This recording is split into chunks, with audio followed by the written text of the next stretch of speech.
Alright, in this video we're going to cover how to make objects. There are three objects in the Cloak of Darkness game. So the cloak, the message written in the sawdust, and a small brass hook. So we're going to make the cloak first. So I'm going to hit this button. And there are two types of objects in Adrift. Static objects, which don't change locations, or at least players can't move them. And then you have dynamic objects, which would be the things that the player can pick up and do things with. Alright, so now we've chosen dynamic, we can choose worn by character. If we had forgotten to do this, that option would not be available. So we'll choose dynamic, and we'll choose worn by character, and we'll choose the player character. Alright, so we're going to choose your to be the article, because I think that will look good. Black velvet cloak will be the name of our object, and the description of this object will say that the black velvet cloak absorbs the light in the room. So that is a special property of this object. Alright, so if we go over to properties, I want to check this in case the player wants to wear the cloak again. If this was unchecked and they took it off, they would be unable to put it back on. So this checkbox is very important for any object that can be worn by the player. And I want so when the cloak is mentioned, I think I want the special effect of the cloak to be mentioned. So the cloak absorbs the light of the room. Alright, so I'm going to take a look at some of the other standard object properties, and I don't see anything else that I think would be appropriate for the cloak. So I'm just going to have these two checked. Alright, so we have the name of our object and the different ways that the player can refer to it. We've told Adrift where it will be at the start of the game, and we've described it. So we're going to click OK, and this object will now appear in our list of objects. Alright, so I'm going to show you another way to create an object. So you have this button, you can right click one here, but when you are editing a location, we'll go to the bar, you'll notice that there is a contents tab. So because we want to add an object here that is a static object, this would be one easy way of doing that. So now you see that the initial location is a single location, and it's the bar. So Adrift has intelligently filled out some of this for us. So the message.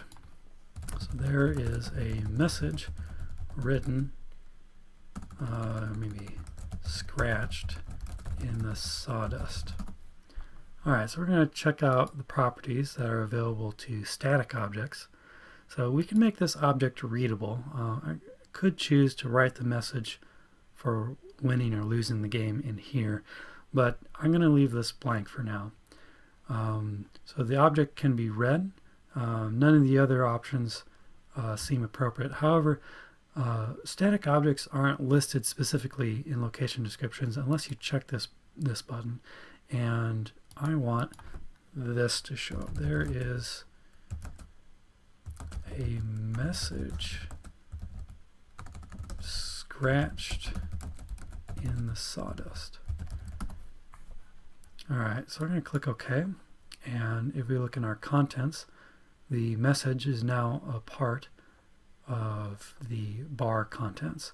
So if I click OK, we'll see that the message has also appeared in our objects list.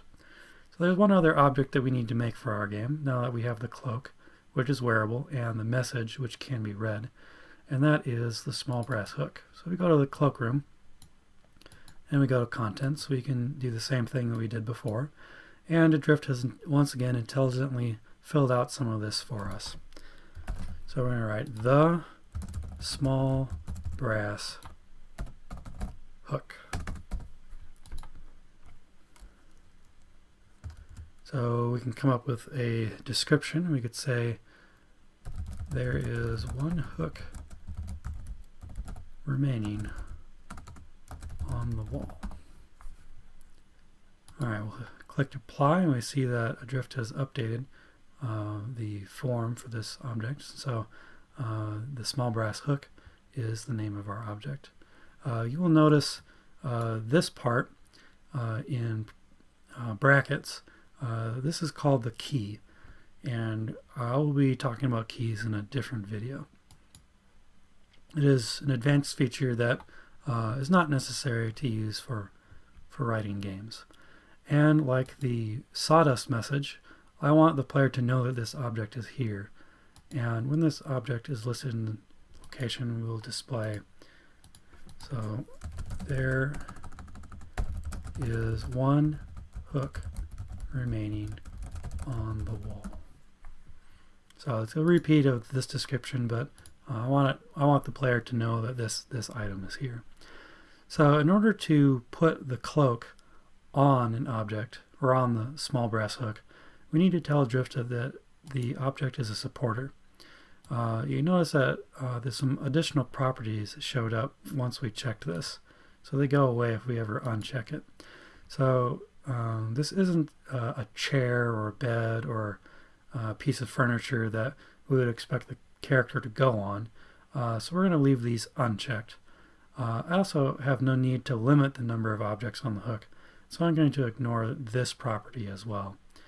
If I look at the other options, I don't see anything that I think would be appropriate for the small brass hook, so I'm going to leave those unchecked. And so we have the name of our object. It is a static object. It is in the cloakroom. We gave it a description. We told Adrift to specifically mention this object when the player types look and sees a location description. And we changed the default to say there is one hook remaining on the wall instead of the message that would normally appear. And to let the player put it on the hook, we have object is a supporter. Alright, so if we click OK, we see the small brass hook in our contents.